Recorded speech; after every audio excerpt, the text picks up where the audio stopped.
राम राम जी। मुझे आप लोगों से बहुत ज़रूरी बात करनी है क्योंकि मैं 2 दिन से बहुत ज़्यादा परेशान हूँ क्योंकि कंटिन्यू मेरे पास डीएम आ रहे हैं कि ये जो लखनऊ वाला इंसिडेंट हुआ इसमें मैंने कुछ बोला क्यों नहीं, एक्शन क्यों नहीं लिया, थप्पड़ क्यों नहीं मारा। और कुछ लोग मुझे ही गलत समझ रहे हैं, कुछ मीम्स पे लिख रहे हैं कि ये तो हंस रही थी, मज़े ले रही थी। कि पब्लिक में कोई मुझे ऐसे टच करके जाएगा उसमें मुझे खुशी होगी, मुझे मज़े आएंगे। सारी बात ये थी कि जब इनका सॉन्ग के लिए मेरे पास कॉल आया तो मैंने सारी चीज़ें क्लियर कर ली थी कि इसमें ऐसा वैसा कॉस्ट्यूम तो नहीं है, कोई डबल मीनिंग लाइन तो नहीं है, और इसमें ऐसा वैसा सीन तो नहीं है। और मैं शूट पर गई, शूट पे सब कुछ नॉर्मल था, मुझे कोई प्रॉब्लम नहीं हुई। जब इन्होंने मुझे लखनऊ के इवेंट के लिए बोला तो मैंने हाँ बोल दिया क्योंकि मुझे शूट पर भी कोई प्रॉब्लम नहीं हुई थी। और जब मैं लखनऊ में गई, मैं स्टेज पर थी, मैं पब्लिक से बात करी थी, पवन सिंह जी ने मुझे बोला कि इधर कुछ लगा हुआ है। उससे थोड़ी देर पहले ही मेरी ड्रेस वो न्यू थी, साड़ी में नीचे टैग लगा रह गया था। तो मेरे दिमाग में आया कि शायद ब्लाउज का भी टैग लटक रहा होगा।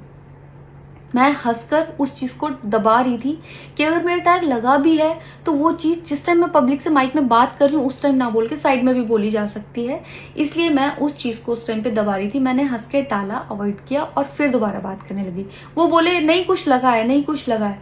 तो मैंने कहा नहीं लगा, वो बोले लगा हुआ है। तो मुझे लगा कि शायद ये तो मेरे को लग रहा था कि कुछ लगा है इसलिए ये बोल रहे हैं।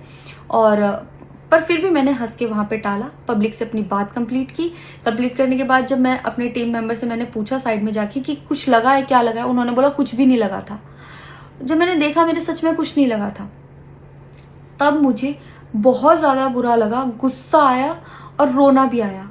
लेकिन मुझे ये नहीं समझ आया कि मैं अब क्या करूँ यहाँ पर, क्योंकि जहाँ मैं गई थी लखनऊ में, पवन सिंह जी खुद भी वहीं के रहने वाले हैं, उसी जगह पर इवेंट था। जितना वो क्राउड था वो सारा उनका फैन बेस था। उनको भगवान बोल रहे थे और भक्त बोल बोल के उनके पैरों में गिर रहे थे। वो उनका फैन बेस था, क्राउड था। तो मुझे समझ नहीं आया कि मैं क्या करूं। अगर मैं कुछ भी बोलती तो क्या वो लोग मुझे सपोर्ट करते। मेरे साथ कुल 3-4 बंदे यहाँ से गए थे, तो वहाँ जितना क्राउड था क्या वो लोग मेरा साथ देता। मैंने सोचा मैं बैक स्टेज जाके बात करूंगी। इतनी देर में थोड़ी देर रील्स बन के अचानक से वो उतर के चले गए बीच में ही इवेंट के। थोड़ी देर मैंने रील बनाई, अनाउंस ये किया गया कि अभी इवेंट दोबारा स्टार्ट होगा।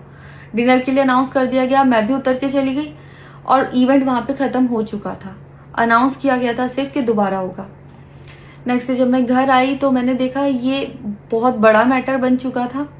मैंने उन लोगों से कांटेक्ट करने की कोशिश की, किसी ने मेरा फ़ोन पिक नहीं किया, ना ही उन लोगों ने फ़ोन करके मुझसे हालचाल पूछा कि परेशान हो या कुछ भी, नहीं, कोई हालचाल नहीं लिया।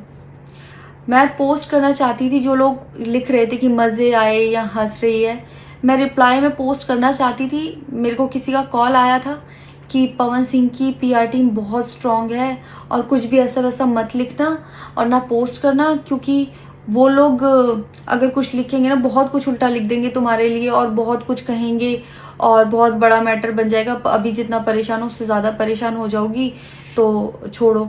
मैंने ये सोच के इस चीज़ को अवॉइड किया। मुझे लगा 1-2 दिन में मैटर थोड़ा ठंडा हो जाएगा, कोई बात नहीं। मैंने कहा पर्सनली कभी बात करूँगी इस बारे में इनसे।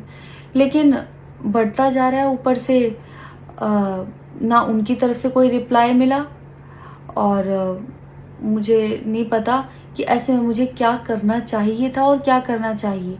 आप लोग मुझे बताओ, मुझे इससे में क्या करना चाहिए। मैं बिल्कुल भी सपोर्ट नहीं करती कि हाँ ये चीज़ नॉर्मल है या इसको नॉर्मल समझूं। किसी भी लड़की को उसके बिना परमिशन के टच करना ही पहली बात बहुत गलत है, और फिर इस तरीके से टच करना तो हद से ज़्यादा गलत है।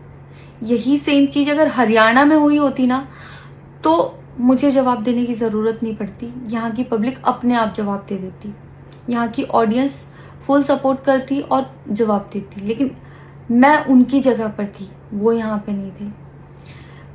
इससे मुझे ये लेसन मिला है कि मैं भोजपुरी इंडस्ट्री में अब काम नहीं करूँगी। आर्टिस्ट हूँ तो नई नई चीज़ें ट्राई करने का मन करता है कि ये भी ट्राई करूँ, ये भी ट्राई करूँ, ये भी ट्राई करूँ। कुछ भी अलग सा आता है तो करने का मन करता है कि कुछ अलग होगा, कुछ नया ट्राई करती हूँ। और वो भी पवन सिंह जैसे सीनियर आर्टिस्ट के साथ कोलैबोरेशन थी तो हुआ कि हाँ कर लेती हूँ। होता है। अगर वो भी नहीं होते तब भी अगर कोई मेरे पास मराठी का भी प्रोजेक्ट आता तो मैं सोचती कि हाँ कुछ चेंज होगा, कुछ नया सीखने को मिलेगा, ट्राई करती हूँ। पर ये भोजपुरी में काम करने के मेरे साइड इफ़ेक्ट थे जो मेरे साथ हुए। मैं अपने परिवार में, अपने हरियाणा में खुश हूँ, मुझे नहीं करना काम भोजपुरी में। पर आप लोग मुझे ज़रूर बताना कि इस सिचुएशन में अगर आप होते और आप वहाँ पर होते तो आप उस टाइम पर क्या करते और मेरी गलती कहाँ है। जय श्री राम।